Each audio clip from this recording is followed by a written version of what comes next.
Hello दोस्तों, cricket with Ajit में आप सभी का स्वागत है। दोस्तों, सवाल तो खड़ा होगा ही। जी हाँ दोस्तों, मैं बात कर रहा हूँ भारत और न्यूजीलैंड के बीच खेले जा रहे टेस्ट सीरीज के पहले मैच की, जहां पे भारत पहले इनिंग में 46 पे आउट हो गया था, तो वहीं पे दूसरी इनिंग में जबरदस्त कमबैक किया। लेकिन इस कमबैक के बाद भी भारत के ऊपर में हार का खतरा मंडरा रहा है, और ना ही मंडरा रहा है बल्कि भगवान स्वयं इंद्र देव ही भारत को बचा सकते हैं, वरना यहाँ पे 107 रनों का टोटल न्यूजीलैंड के सामने कोई बड़ा टोटल नहीं है, और न्यूजीलैंड इस टोटल को चेस करता है तो वो लगभग 36 साल बाद, यानी जब मैं पैदा हुआ था उसके बाद पहली बार भारत में कोई टेस्ट मैच हराएगा। मैं दोस्तों आपको बताऊं कि ये चौथा दशक चल रहा है जहां पे न्यूजीलैंड ने भारत को आज तक भारत में एक भी टेस्ट मैच हरा नहीं पाया। तो न्यूजीलैंड अपने आप को तो गौरवान्वित महसूस कराएगा ही, लेकिन ये नौबत आई कहां से भारत में? भारत जब तक इस टेस्ट मैच में सरफराज खान और विराट कोहली की साझेदारी हो रही थी, या फिर विराट कोहली या फिर सरफराज खान और ऋषभ पंत की साझेदारी हो रही थी, वहां पे हम सब अब भारत के बेहतरीन कमबैक के साथ साथ में अब जीत की गाथा गाने लगे थे। लेकिन शायद हमें ये पता नहीं था कि जो हमारे छठवें, सातवें और आठवें नंबर के बल्लेबाज हैं वो हमें धोखा दे जाएंगे। जहां पे केएल राहुल जैसे मजबूत बल्लेबाज आपके बल्लेबाजी लाइनअप में छठवें नंबर पे बल्लेबाजी करने आता हो, तो हम तो गाथा गाएंगे ही कि हम जीत सकते हैं। लेकिन क्या किया केएल राहुल ने? केएल राहुल ने हमें डिसअपॉइंट किया, और ना ही केएल राहुल ने बल्कि रविंद्र जडेजा और अश्विन ने भी हमें डिसअपॉइंट किया है। और ये इन लोगों ने साबित कर दिया है कि बांग्लादेश के उन कमजोर गेंदबाज पे ही ये रन बना सकते हैं। यदि आपके सामने वर्ल्ड क्लास गेंदबाज आते हैं नई गेंद के साथ में, तो आपकी बस की बात नहीं है। वहीं पे हमारे लिए इंद्र देवता ने भी हमारा साथ अभी तक नहीं दिया है। जहां पे ऋषभ पंत और सरफराज खान बेहतरीन बल्लेबाजी करते हैं, वहां पे बारिश का आगमन होता है, जहां पे एक बार उनका लैट टूटता है, और उनके लैट टूटने के बाद ही देखिए हमारा किस्मत कितना खराब है कि न्यूजीलैंड को नई गेंद मिल जाती है। और वही हाल होता है जो फर्स्ट इनिंग में होता है भारत का, वही हाल सेकेंड इनिंग में ही होता है, जहां पे ओवरकास्ट कंडीशन एक बार फिर से बनता है और न्यूजीलैंड के सामने फिर से एक बार नई गेंद लेकर के टीम सऊदी चलते हैं, और भारत फिर से वही धराशायी हो जाता है जिस तरह से पहली पारी में हुआ था। लेकिन सवाल इसमें सबसे यहाँ पे किसके ऊपर में उठाया जाना चाहिए?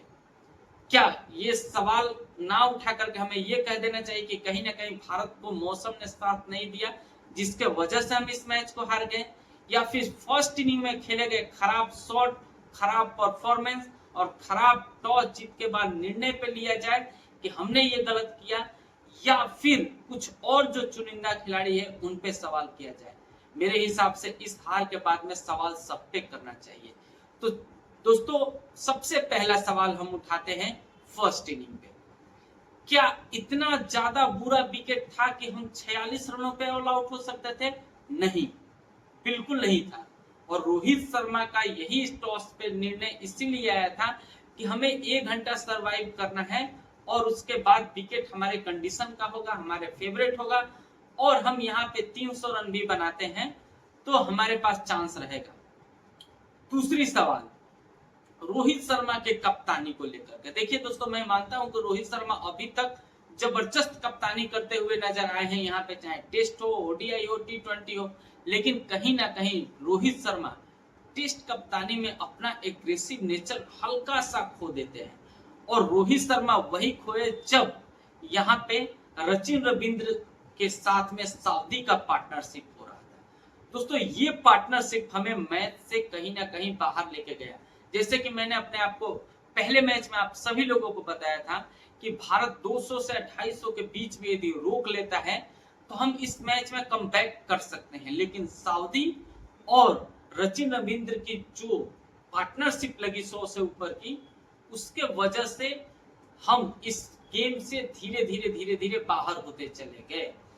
ये पार्टनरशिप लगने के बाद सवाल रोहित शर्मा पे ये नहीं होना चाहिए कि आखिरकार रोहित शर्मा स्पिन गेंदबाजी के ऊपर में ही क्यों रिलाई कर गए, जबकि सवाल ये होना चाहिए कि रोहित शर्मा के पास में बुमराह जैसे जब गेंदबाज था तो इनके सामने 100 रन के पार्टनरशिप लगने तक बुमराह को क्यों नहीं लेके आए रोहित शर्मा।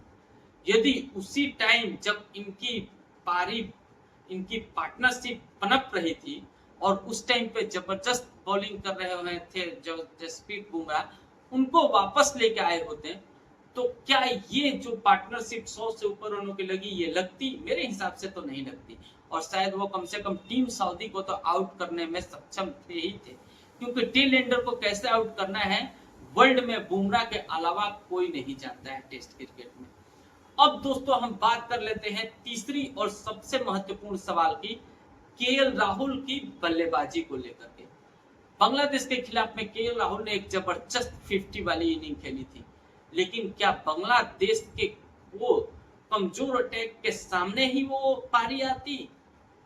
क्या ये पारी न्यूजीलैंड के खिलाफ नहीं आ सकती थी? यदि यहाँ पे थोड़ी देर केएल राहुल खेल जाते और आज का दिन निकाल जाते तो शायद केएल राहुल के साथ में रविंद्र जडेजा और अश्विन भी खड़े होते। लेकिन उसके बाद केएल राहुल के आउट होने के बाद में फिर रविंद्र जडेजा भी 5 रन बना करके आउट हो जाते हैं, और उसके बाद में 15 रन बना करके यहाँ पे आउट हो जाते हैं आर अश्विन भी। और इनके विकेट गिरने के बाद भारत जो इस मैच पे टॉप पे बना हुआ था, वो डायरेक्ट जैसे सांप सीढ़ी के खेल में आप 99 पे जाते हो और वहां पे आपको सांप डंक मारता है और सीधे आप नीचे की लाइन में गिर के आ जाते हो नंबर 1 पे, वही हुआ है। आपने तो 99 तक चले गए, लेकिन वहां पे जो आपको सांप ने काटा वो फिर से लुढ़क करके आप 1 पे आ गए, और वही हुआ है भारत के साथ में। अब दोस्तों हम एक सबसे महत्वपूर्ण सवाल उठाना चाहेंगे मोहम्मद सिराज के ऊपर में। मोहम्मद सिराज जो पिछले 3 सालों से भारत के टेस्ट क्रिकेट और वनडे क्रिकेट के कप्तान के फेवरेट बने हुए हैं, लेकिन टेस्ट क्रिकेट का भारत में यदि हम मोहम्मद सिराज का आंकड़ा निकाले तो वो आंकड़ा जस्टिफाई नहीं करता है मोहम्मद सिराज की गेंदबाजी से।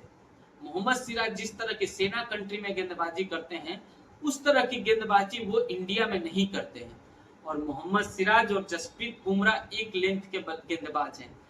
तो हमें यहाँ पे क्या आकाशदीप को मौका देना चाहिए था?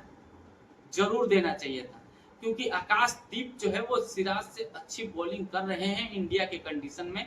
भले सेना कंट्री में आकाशदीप को चांस मिले या ना मिले, लेकिन इंडिया के कंट्री में आकाशदीप को सिराज से ऊपर प्रायोरिटी देनी पड़ेगी इंडिया टीम को, और सिराज कोई एक्स फैक्टर गेंदबाजी नहीं कर रहे हैं इंडिया में। दोस्तों एक और सवाल यहाँ पे मन में आता है, यहाँ पे सरफराज खान की 150 की जबरदस्त पारी के बदौलत ये सवाल मन में उठा है। सवाल ये है दोस्तों कि क्या नेक्स्ट मैच में यदि शुभमन गिल फिट होते हैं तो सरफराज खान को मौका देगी ये इंडिया टीम, या फिर आप वही कह के इनको बैठा देंगे कि अभी हमारे पास में अनुभवी खिलाड़ी हैं इसलिए सरफराज खान को वेट करना पड़ेगा और आप शुभमन गिल के साथ में जाएंगे और केएल राहुल को भी आप खिलाएंगे? दोस्तों सवाल का साफ साफ जवाब ये है कि आपको brave decision next test match में लेना पड़ेगा। मैं ये नहीं कह रहा हूं कि अभी ये टेस्ट मैच खत्म हो चुका है, अभी इंडिया ने कई बार 100 से नीचे का डिपेंड किया है स्कोर को, तो यहाँ पे भी चांसेस है कि डिपेंड कर सकती है, लेकिन मैं मानता हूं कि 70% यहाँ पे न्यूजीलैंड के फेवर में ये टेस्ट मैच है, और न्यूजीलैंड के बल्लेबाज जो है वो भारत की तरफ जल्दी जल्दी विकेट दे के नहीं जाने वाले हैं, उनका कंट्रीब्यूशन यहाँ पे बना ही रहेगा, खासतौर से रचिन रमीन, डेविड कॉनवे और लेथम की, और लास्ट में तो मिशेल है ही। तो दोस्तों यहाँ पे यही सवाल है कि क्या नेक्स्ट मैच में शुभमन गिल यदि कमबैक करते हैं तो केएल राहुल को बैठा नहीं देना चाहिए?